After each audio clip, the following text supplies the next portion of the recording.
حاجتين في وجهة نظري تخرج بيهم من ماتشين الاهلي والزمالك امبارح، الاهلي قدام القطن والزمالك قدام شباب بلوزداد.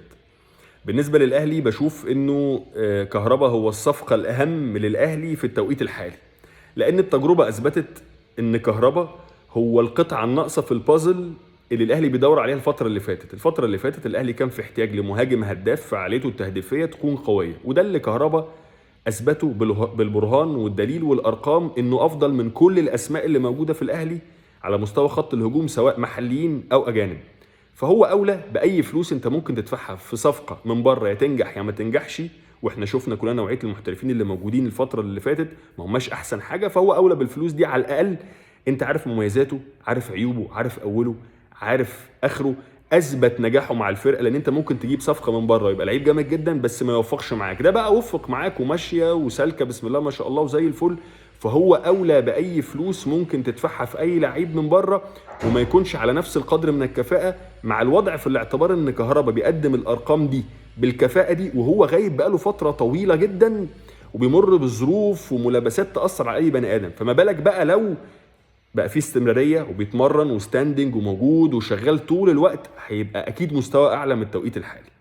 نروح للزمالك.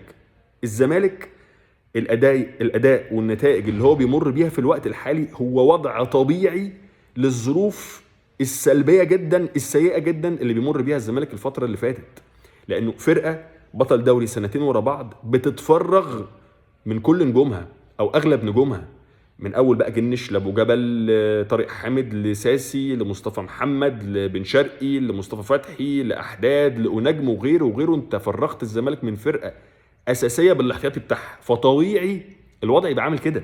ما هو انت مش هتدخل ارنبيط يطلع لك بطيخ، هتدخل مدخلات سلبيه هتطلع لك اكيد مخرجات سلبيه.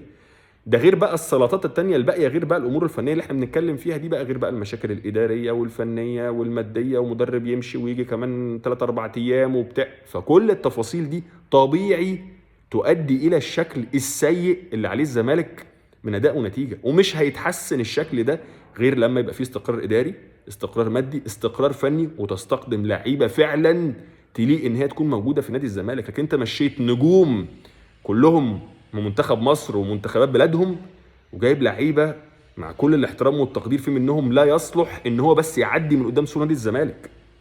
فده مش هيتعدل غير لما توفر للزمالك المعطيات الايجابيه عشان تلاقي اداء ونتائج مختلفين، وربنا يكون في عون جمهور الزمالك.